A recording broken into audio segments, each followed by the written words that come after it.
اعوذ باللہ من الشیطان الرجیم بسم اللہ الرحمن الرحیم۔ عزیز دوستو، آئیڈیا فاؤنڈیشن کے فورم پر آپ سب کو خوش آمدید کہتا ہوں۔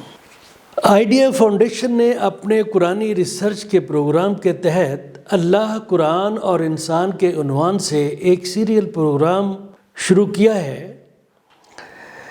پچھلے پروگرام انسان اور ابلیسیت کے تیسرے حصہ میں ہم نے پیغمبری مشن اور ابلیسیت کے تصادم کی حیثیت اور حیت یعنی نیچر کے بارے میں گفتگو کی تھی کہ یہ تصادم ہے کیا، اور ایک عمومی جائزہ لیا تھا کہ پیغمبری مشن مقصد الہیہ یعنی کاز آف اللہ اور انسانی بھلائی کے فروغ کے لیے مادہ پرست اشرافیہ کا مقابلہ کیسے کرتا ہے۔ ہم نے ان وجوہات کو سمجھنے کی کوشش کی تھی جو مادہ پرست اشرافیہ کے لیے ہمیشہ پیغمبری مشن یا میراث خداوندی یعنی لیگیسی آف اللہ کی مخالفت کی بنیاد بنی۔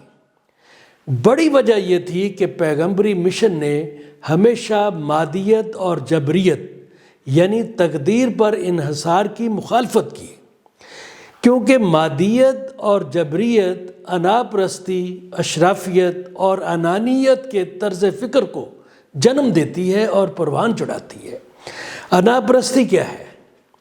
ذات اور نسل کو برتری کی بنیاد بنانا، جیسے نمرودیت، فرعونیت، برہمنزم، آج کے دور میں فاشزم وغیرہ اسی طرز فکر کے شاخسانے ہیں۔ اشرافیت کیا ہے؟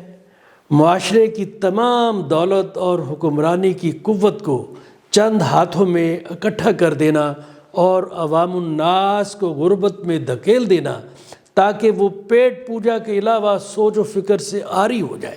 انانیت کیا ہے؟ اشرافیہ کے کندھوں پر بیٹھ کر مطلق العنان اور جبر و استبداد کی حکمرانی کو انانیت کہتے ہیں۔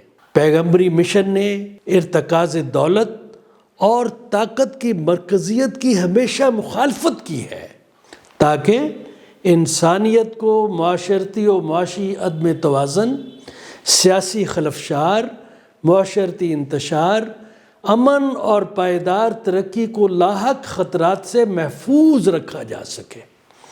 پیغمبری مشن کی بنیادی فکر یہی ہے کہ انسان کے مقصد حیات کو حاصل کیا جائے، دنیا میں اللہ کی حکمرانی قائم ہو اور ایک ایسا نظام زندگی قائم ہو جہاں اچھائی کے حصول کے لیے مشترکہ طرز فکر، معاشی و معاشرتی انصاف و برابری اور انسانیت کی اجتماعی بھلائی کو یقینی بنایا جا سکے۔ لہٰذا پیغمبری مشن کے خلاف مادیت پرست اشرافیہ کی مسلسل جدوجہد دراصل مادیت پرست اشرافیہ اور عوام الناس کے مفادات کے تاریخی تصادم کی نشاندہی ہوتی ہے۔ اب ہم تاریخ کے مختلف ادوار میں مادہ پرست اشرافیہ اور عوام الناس کے مفادات کے تصادم کا جائزہ لیں گے اور دیکھیں گے کہ پیغمبری مشن نے انسانیت کو اس تصادم سے بچانے کے لیے کیا رول ادا کیا ہے۔ تاریخ کے اوائل ہی میں ابلیس کی انسان دشمنی کا پہلا شکار حضرت آدم علیہ السلام خود ہو گئے۔ قرآن حکیم نے اس واقعہ کو سورہ البقرہ، سورہ طٰہٰ، سورہ صاد اور سورہ الاعراف میں تفصیل سے بیان فرمایا ہے۔ میں حضرت آدم علیہ السلام اور ابلیس کے واقعہ کے ضمن میں سورہ الاعراف کی چند آیات کا ترجمہ پیش کروں گا تاکہ ابلیس کی عیارانہ کردار کو سمجھا جا سکے۔ ابتدا میں حضرت آدم علیہ السلام اور ان کی زوجہ محترمہ اماں حوا جنت میں اللہ کریم کی ہدایت کے مطابق آرام کی زندگی گزار رہے تھے، جیسا کہ قرآن کریم میں بیان ہے، اے آدم، تم اور تمہاری بیوی جنت میں رہو، جو دل چاہے کھاؤ، مگر اس درخت کے قریب مت جانا تاکہ تم گناہ گاروں میں شامل نہ ہو جاؤ۔ ابلیس نے انسان کو بہکانے کی پہلی مکارانہ سازش حضرت آدم علیہ السلام کے خلاف کی۔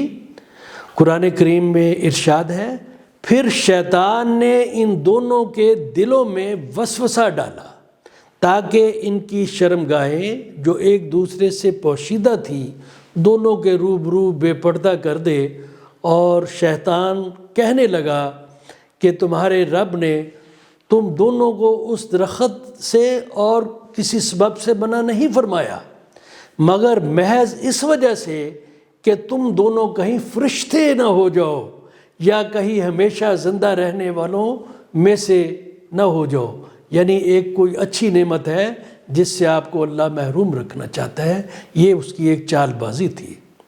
اور پھر قرآن کریم میں ارشاد ہے، اور ان دونوں کے روبرو قسم کھا لی، قسم کہ یقین جانیے میں تم دونوں کا خیر خواہ ہوں۔ آگے ارشاد ہے، سو ان دونوں کو فریب سے نیچے لے آیا، یعنی جہاں ان کا قیام تھا وہاں سے جنت کے کسی دوسرے حصے میں لے آیا۔ پس ان دونوں نے جب درخت کو چکھا، دونوں کی شرمگاہیں ایک دوسرے کے روبرو بے پردہ ہو گئیں، اور دونوں اپنے اوپر جنت کے پتے، درختوں کے پتے جوڑ جوڑ کر رکھنے لگے، اور ان کے رب نے ان کو پکارا، کیا میں تم دونوں کو اس درخت سے منع نہ کر چکا تھا اور یہ نہ کہہ چکا تھا کہ شیطان تمہارا صریح دشمن ہے، واضح دشمن ہے؟ تو میرے عزیز دوستو، حضرت آدم علیہ السلام کو گناہ کا احساس ہوا، گناہ ہو گیا، احساس ہوا، انتہائی شرمندہ نادم ہوئے، اور اللہ کے حضور گر گرا کر معافی اور رحم کے طلبگار ہوئے، اور اللہ کریم نے آدم علیہ السلام کو معاف فرما دیا۔ آدم اور حوا کو حکم ہوا کہ زمین پر اتر جاؤ، اور انتباہ کیا کہ آدم اور اس کی آنے والی نسلوں کو ابلیس کی مکاریوں اور عیاریوں سے محتاط رہنا ہوگا، کیونکہ ابلیس انسان کا ابدی دشمن ہے۔ قرآن کریم اس صورتحال کو یوں بیان فرماتا ہے، دونوں نے کہا، اے ہمارے رب، ہم نے اپنا بڑا نقصان کیا، اور اگر تو ہماری مغفرت نہ کرے گا اور ہم پر رحم نہ کرے گا تو واقعی ہم نقصان پانے والوں میں سے ہو جائیں گے۔ تو پھر اللہ تبارک و تعالیٰ نے فرمایا، اتر جاؤ زمین پر، تم ایک دوسرے کے دشمن ہو، اور زمین زندگی گزارنے اور معاملات سنوارنے کا عارضی ٹھکانہ ہے۔ اور مزید فرمایا، تم کو وہاں ہی زندگی بسر کرنا ہے، یعنی زمین پر جاؤ گے اور وہاں ہی مرنا ہے، اور اسی میں سے پھر نکالے جاؤ گے، یعنی زمین پہ رہو گے کچھ عرصہ، اور اس کے بعد آپ کو وہاں سے واپس اللہ کے حضور حاضر ہونا ہوگا۔ اور ساتھ میں تنبیہ کی، کیا تنبیہ کی؟ اے اولاد آدم، شیطان تم کو کسی خرابی میں نہ ڈال دے جیسا کہ اس نے تمہارے ماں باپ کو جنت سے باہر کرا دیا۔ انسانوں کی آبادیاں ہیں آنے والے وقتوں میں بھی، ان سب کو بتا دیا، وارن کر دیا، اے اولاد آدم، شیطان تم کو کسی خرابی میں نہ ڈال دے جیسا اس نے تمہارے ماں باپ کو جنت سے باہر کرا دیا۔ ایسی حالت میں ان کا لباس بھی اتروا دیا تاکہ وہ ان کو ان کی شرمگاہیں دکھائے۔ وہ یعنی ابلیس اور اس کا لشکر تم کو ایسے طور پر دیکھتا ہے، غور فرمائیے، ایسے طور پر دیکھتا ہے کہ تم ان کو نہیں دیکھتے ہو، یعنی وہ ڈسیو کرتا ہے۔ ہم نے شیطانوں کو انہی لوگوں کا دوست بنایا ہے جو ایمان نہیں لاتے۔ تو عزیز دوستو، غور فرمائیے، اللہ انسان سے کس شدت سے پیار کرتا ہے۔ اللہ نے انسان کے اتنے بڑے گناہ کو نہ صرف معاف فرما دیا بلکہ اس کو زمین پر اتار کر ایک موقع فراہم کر دیا کہ وہ اپنے اس مقام کو حاصل کرنے کی سعی و کوشش کر سکے جس کا اللہ کریم نے انسان کی تخلیق کے وقت وعدہ فرمایا تھا۔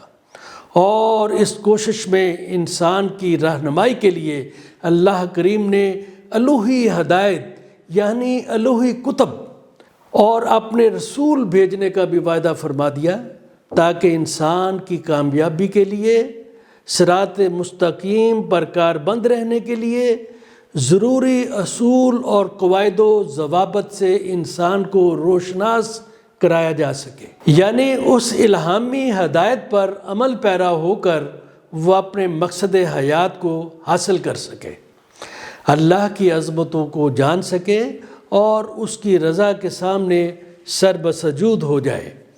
قرآن اللہ کے اس وعدے کو سورہ بقرہ کی آیت 38 اور 39 میں یوں بیان فرماتا ہے، ہم نے کہا تم سب یہاں سے چلے جاؤ، یعنی جنت سے زمین پر چلے جاؤ، مگر یہ دھتکارنے والی بات نہیں ہے، جب تمہارے پاس میری ہدایت پہنچے۔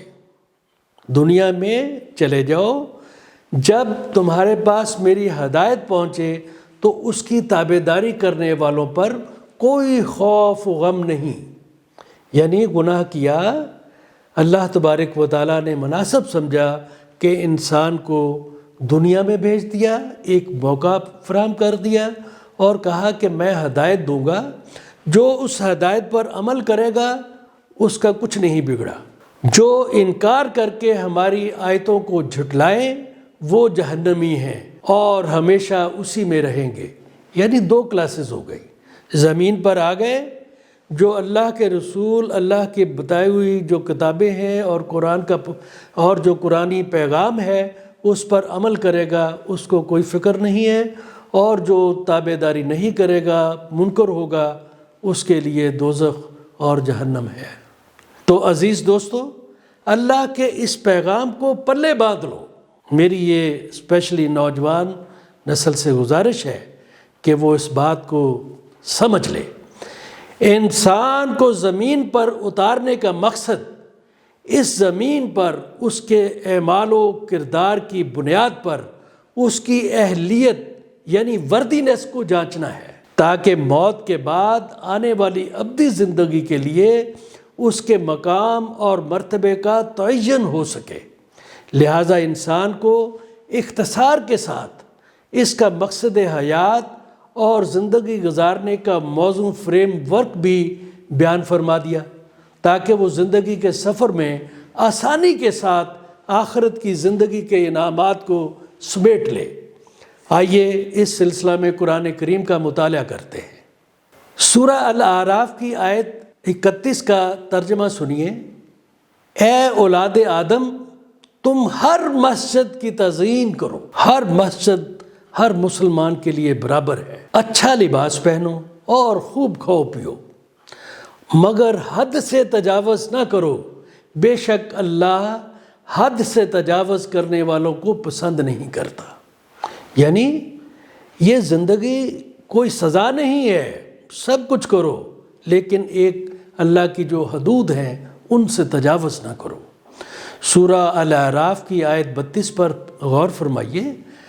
آپ فرما دیجئے، یعنی یہ رسول پاک حضرت محمد الرسول اللہ صلی اللہ علیہ وسلم کو چونکہ ان پہ قرآن کریم کا نزول ہوا ہے تو ان کو فرمایا ہے، آپ فرما دیجئے کہ اللہ تعالیٰ کے پیدا کیے ہوئے اسباب زینت کو اس نے اپنے بندوں کے واسطے بنایا ہے۔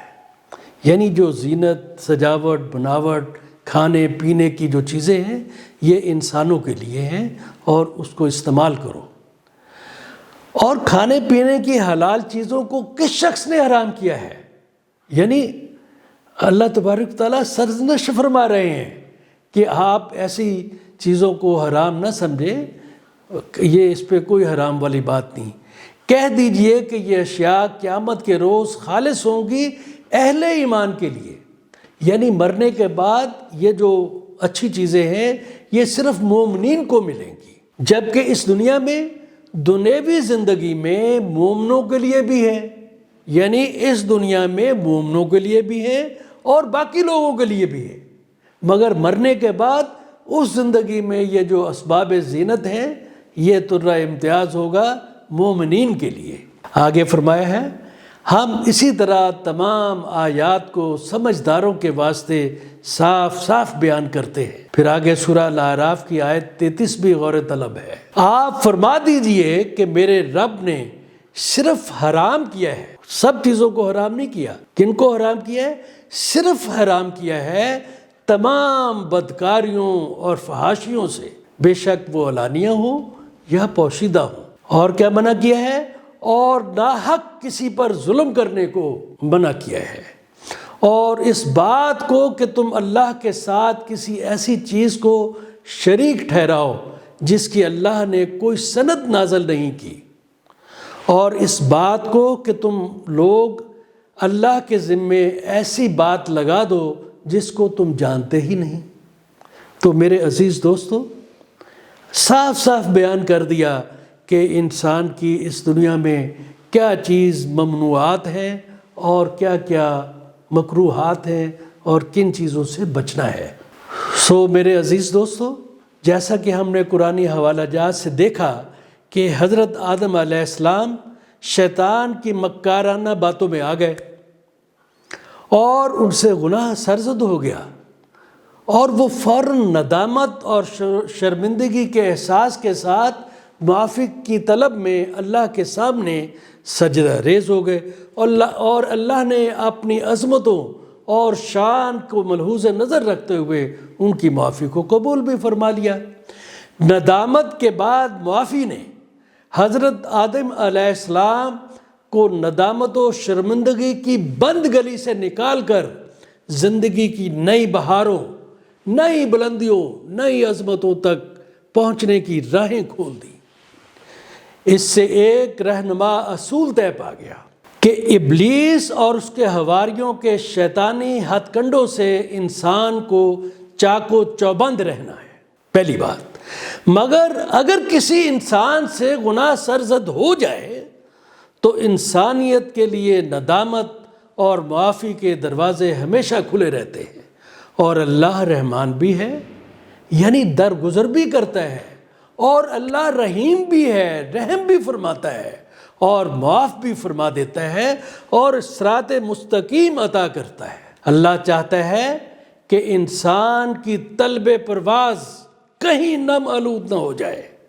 اللہ کی رحمتوں کے بحر تو بحر بے کراں ہیں۔ کمی تو ہماری طلب کی ہے، کمی ہے تو ہمارے ظرف کی ہے۔ اقبال کتنا خوبصورت قرآن کریم کا ترجمان ہے۔ اقبال کہتا ہے اللہ کی طرف سے، اللہ کے پیغام کو ہم تک پہنچاتا ہے، ہم تو مائل بکرم ہیں کوئی سائل ہی نہیں۔ ہم تو، اللہ فرماتا ہے، ہم تو مائل بکرم ہیں کوئی سائل ہی نہیں، راہ دکھلائیں کسے کوئی رہ روئے منزل ہی نہیں، منزل کا تلاش کرنے والا ہی نہیں۔ آگے کمال کا شعر ہے، تو ہی ناداں کے، تو ہی یعنی انسان، تو ہی ناداں کے چند کلیوں پر قناعت کر گیا، ورنہ گلشن میں علاج تنگی داماں بھی ہے، یعنی ایسا علاج بھی ہے کہ آپ کا دامن بھی وسیع ہو سکتا ہے۔ اقبال کی ایک آرزو بھی سن لے۔ اقبال فرماتے ہیں، تو ہے محیط بے کراں، اللہ کو فرماتا ہے، اللہ کو کہ حضور گزارش ہے اقبال کی، تو ہے محیط بے کراں میں ہوں ذرا سی آبجو، یا مجھے ہم کنار کر یا مجھے بے کنار کر۔ تو عزیز دوستو، ندامت اور معافی کے سلسلہ میں ایک اہم اصول مرتب ہو گیا جو ابدی ندامت یعنی ایٹرنل ریپینٹنس کے نظریہ کی نفی کرتا ہے۔ ابدی ندامت کا نظریہ انسان کی خود مختار ہستی اور انسانی زندگی کی قوائیت یعنی ڈائنامزم، پرواز، اڑان کے لیے زہر قاتل ہے۔ بے شک آدم علیہ السلام سے غلطی سرزد ہوئی، مگر اس نے اپنی غلطی کی ذمہ داری قبول کی، غلطی کا اعتراف کیا، ندامت اور شرمندگی کا اظہار کیا۔ آنے والی نسلوں کو جبریت یعنی تقدیر پسندی کے خلاف یہ خصوصی پیغام تھا۔ ابلیس نے اپنی مکاریوں اور عیاریوں کا پہلا وار حضرت آدم علیہ السلام پر کیا۔ یہ دراصل آنے والی انسانی نسلوں کو بتانا تھا کہ ابلیس کس کس طریقوں سے اپنے عیارانہ مشوروں، جھوٹے وعدوں اور بناوٹی ہمدردیوں اور محبت کے دکھلاووں اور مکر و فریب پر مبنی چال بازیوں سے انسان کو اپنے راستے پر کیسے چلا سکتا ہے۔ اللہ کریم نے انسان کو شیطان کے داؤ پیچ سے بچنے کے لیے قرآن حکیم میں ارشاد فرما دیا۔ سورہ الاعراف کی 27ویں آیت کا ترجمہ پیش کرتا ہوں۔ اے اولاد آدم، اللہ کا فرمان ہے، اے اولاد آدم، شیطان تم کو کسی خرابی میں نہ ڈال دے جیسا اس نے تمہارے ماں باپ کو یعنی حضرت آدم علیہ السلام کو جنت سے باہر کرا دیا۔ ایسی حالت میں ان کا لباس بھی اتروا دیا تاکہ وہ ان کو ان کی شرمگاہیں دکھائے۔ وہ یعنی ابلیس اور اس کا لشکر تم کو ایسے طور پر دیکھتا ہے کہ تم ان کو نہیں دیکھتے۔ ہم نے شیطانوں کو انہی لوگوں کا دوست بنایا جو ایمان نہیں لاتے۔ تو عزیز دوستو، اس کو میں نے اس لیے دہرایا ہے تاکہ میں ذرا آپ سے ایک اور پرزور بات کر سکوں۔ اللہ کے اس پیغام کو آدم علیہ السلام کی آنے والی نسلوں کو یاد رکھنا چاہیے۔ اس کا تعلق بے شک کسی بھی مذہب، تہذیب یا زمانہ سے کیوں نہ ہو۔ انسان کو زمین پر اتارنے کا مقصد انسان کو ایک موقع فراہم کرنا تھا تاکہ وہ اپنے زمینی مختصر قیام میں اپنے تخلیق کے وقت عطا کیے گئے عظیم مرتبہ کی حفاظت کر سکے۔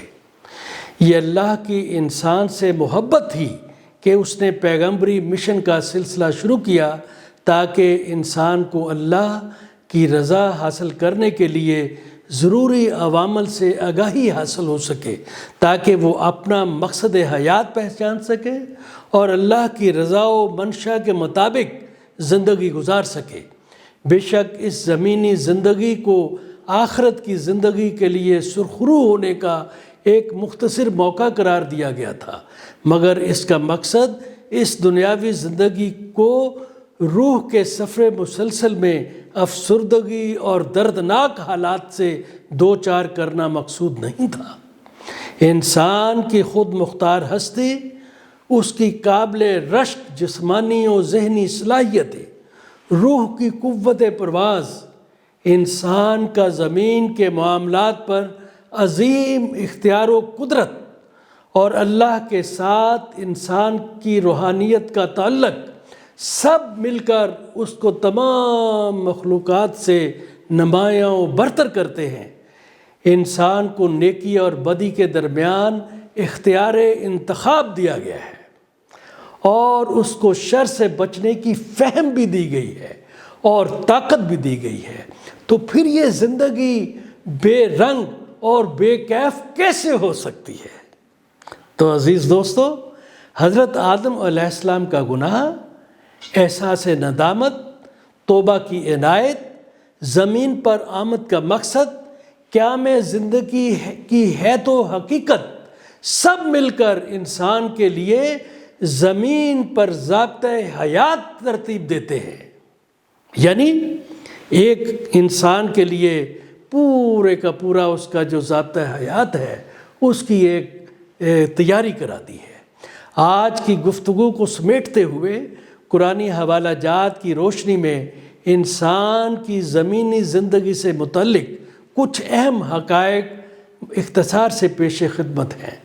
نمبر 1، ابلیس نے انسان کی تخلیق کے وقت اپنے عزم کا اظہار کیا تھا کہ وہ آدم علیہ السلام کی آنے والی نسلوں کو برباد کر دے گا، لہٰذا ابلیس اور اس کے پیروکار انسان کے ابدی دشمن ہی رہیں گے۔ یہ بات ہمیں یاد رکھنی چاہیے۔ نمبر 2، اللہ کریم نے انسان کی توبہ قبول کر لی اور معافی سے نواز دیا، لہٰذا زمین پر انسان کی آمد اس کی تخلیق کے وقت عطا کردہ اعزازات کو اللہ کریم نے محفوظ رکھا، تاہم اب اس کو یعنی انسان کو ان اعزازات کے لیے اس مختصر دنیاوی زندگی کے قیام میں اپنی اہلیت کو ثابت کرنا ہے، جیسا کہ اللہ نے ارشاد فرمایا، جو کوئی بھی میری رہنمائی کے مطابق زندگی گزارے گا اس کو خوف زدہ ہونے کی کوئی ضرورت نہیں، مگر وہ جو منکر وحدانیت ہوں گے اور ہماری نشانیوں کے منکر ہوں گے، آگ ان کا نصیب ہوگا جو ان کا ابدی ٹھکانہ ہے۔ نمبر 3، ابلیسی میراث کی بنیاد دنیاوی چمک دمک اور مادیت پر ہے۔ وہ انسان کو اپنی طرف زیادہ آسانی سے کھینچتی ہے، جیسا کہ ان کی اپنی ظاہری خد و خال، یعنی انسانوں کی اپنی ظاہری خد و خال، حسیاتی جبلتیں، سینسز اور روزمرہ کی ضروریات اس کو یہ باور کراتی ہیں کہ جیسے وہ صرف مادے ہی کی پیداوار ہے، جب تک کہ وہ اپنے من کے اندر اور اس کائنات میں مخفی روحانیت پر گہری سوچ و بچار نہ کرے، اور یا اللہ کے پیارے پیغمبر کی اللہ کی طرف سے لائی گئی رہنمائی اس پر آشکارا نہ ہو جائے۔ نمبر 4، مادیت کے ذریعے ابلیس انسان کو باور کرانے کی کوشش کرتا ہے کہ یہ مادہ ہی اصل ہے اور انسانی زندگی کا اخیر بھی۔ یہ اللہ کے وجود، اللہ کی حاکمیت اعلیٰ، انسان اور کائنات کے پیچھے الوہیت کا وجود، انسان کے مقام نیابت اور مقصد تخلیق انسان کی نفی کرتا ہے، کیونکہ یہ سب انسان کو اللہ کی رضا کے سامنے سر بسجود ہونے کی ترغیب دیتے ہیں اور انسانیت کے لیے برابری اور اجتماعی بھلائی پر مبنی معاشرے کے قیام کا تقاضا کرتے ہیں۔ نمبر 5، مادیت ابلیسیت کا ایک خطرناک ہتھیار ہے، یہ ذہن میں رکھیے، ایک خطرناک حکمت عملی ہے جس کے ذریعے سے عوام الناس کی دولت اور طاقت حکمرانی چند ہاتھوں میں اکٹھی ہو جاتی ہے۔ اس کا مقصد ایک ایسے معاشرتی نظام کا قیام ہوتا ہے جس میں ایک طاقتور اشرافیہ جنم لیتی ہے تاکہ وہ مفلوق الحال عوام پر اپنا کنٹرول مسلط کر کے ان کو اللہ کی حاکمیت اعلیٰ، قوانین فطرت اور انسان کے مقصد تخلیق کے خلاف اپنے مذموم مقاصد کے لیے استعمال کر سکے۔ یہاں اقبال کے چند شعر عرض کرنے کی اجازت چاہتا ہوں۔ جمہور کے ابلیس ہیں ارباب سیاست، جمہور کے ابلیس ہیں ارباب سیاست، باقی نہیں اب میری ضرورت تہ فلک۔ ابلیس کہتا ہے کہ میں نے یہاں پر جمہوریت کے نام پہ، فلاں کے نام پہ بڑے لوگ پیدا کر دیے ہیں، اب اس آسمان کے نیچے میری ضرورت بھی نہیں رہی، میرے یہاں پہ نائبین بہت آ گئے۔ ہم نے خود شاہی کو پہنایا ہے جمہوری لباس، جب ذرا آدم ہوا ہے خود شناس و خود نگر۔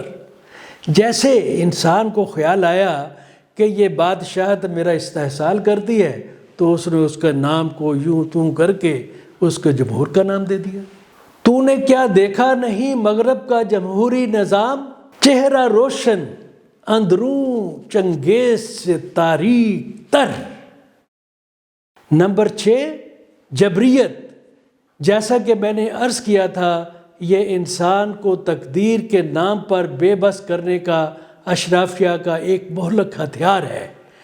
جبریت کا پس پردہ مقصد ہوتا ہے کہ اشرافیہ کے ظلم و استبداد کو، معاشرے میں معاشی اور سیاسی نام ہمواریوں کو تقدیر کا لکھا سمجھ کر قبول کر لیا جائے تاکہ اشرافیہ کے مفاد کو کوئی چیلنج نہ کر سکے اور سٹیٹس کو قائم رہے۔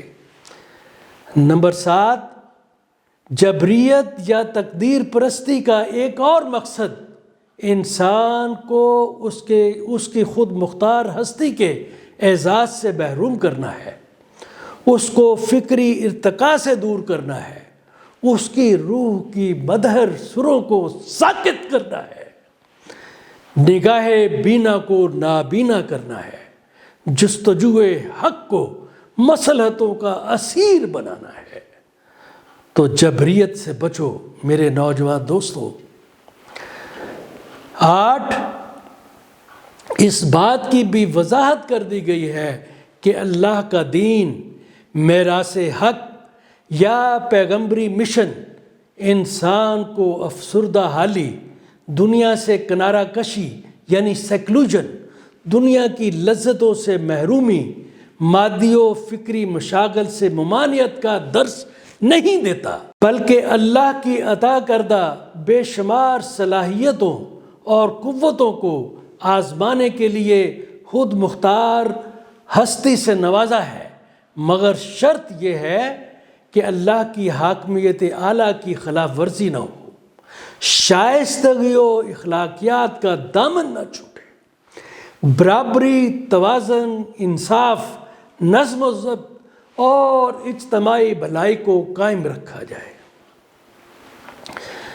اور نمبر 9، اللہ نے واضح کیا ہے کہ یہ زندگی وَلَكُمْ فِي الْأَرْضِ مُسْتَقَرٌّ وَمَتَاعٌ إِلَىٰ حِینٍ، یعنی انگریزی میں مستقر کا مطلب ہے سیٹلمنٹ، متاع کا مطلب ہے لائیولیہوڈ، اور اِلیٰ حین کا مطلب ہے مقرر وقت۔ تو میری سمجھ میں اس کا جو مطلب ہے پیش کرتا ہوں کہ یہ زندگی معاشرے میں زندہ رہنا اور جانچکاری کا مختصر وقفہ ہے یا قیام ہے، اصل اور پائیدار زندگی تو ابھی آگے ہے۔ معذرت سے میر تقی میر کے شعر کو دہرانا چاہتا ہوں، جیسے اس نے فرمایا، کہا، مرگ ایک ماندگی کا وقفہ ہے، موت، مرگ ایک ماندگی کا وقفہ ہے، یعنی آگے چلیں گے دم لے کر۔ تو نمبر 10، عزیز دوستو، سب سے اہم بات نوٹ فرما لیجئے، اللہ فرماتا ہے، یا بنی آدم خذوا زینتکم عند کل مسجد، مسجدوں کو تقسیم نہیں کرو۔ میرے عزیز دوستو، خاص کر میرے نوجوان دوستو، میری اس گزارش کو پہ ذرا غور فکر فرماؤ۔ اللہ فرماتا ہے مسجدوں کو تقسیم نہیں کرو، ان کو عبادت، اتحاد اور انسانیت کی بھلائی کا مرکز بناؤ، اللہ کے نظام کو قائم کرنے اور میراث ابلیس کو شکست دینے کے لیے انسانوں کی عالمگیر اتحاد، خاص کر مسلمانوں کا اندرونی اتحاد وقت کی اہم ضرورت ہے۔ ہم آج کی گفتگو کا یہاں اختتام کرتے ہیں۔ اگلے پروگرام میں ہم حضرت نوح اور حضرت ابراہیم علیہ السلام کے ادوار پر گفتگو کریں گے۔ یہ پروگرام اردو اور انگریزی دونوں زبانوں میں ریکارڈ کیے جاتے ہیں۔ ان کی ویڈیوز ideafoundation.com.pk کی ویب پیج، یوٹیوب چینل اور فیس بک پر دیکھے جا سکتے ہیں۔ ان کی تحریری کاپیاں بھی آئیڈیا فاؤنڈیشن کے ویب سائٹ پر موجود ہیں۔ پڑھنے کے شوقین حضرات یا جو حوالہ جات کو دیکھنا چاہیں وہ ہماری ویب سائٹ کو وزٹ کر سکتے ہیں۔ اس کا کوڈ نمبر ہے آئیڈیا 1AR3 پارٹ 4۔ تمام دوستوں سے گزارش ہے کہ آئیڈیا فاؤنڈیشن کے یوٹیوب چینل کو سبسکرائب ضرور کریں۔ یہ آپ کی طرف سے قرآنی ریسرچ پروگرام کی خدمت ہوگی۔ تو میرے عزیز دوستو، آپ کی پیشنٹ ہیئرنگ کا، ہماری بات پہ توجہ دینے کا بہت شکریہ۔ اللہ حافظ۔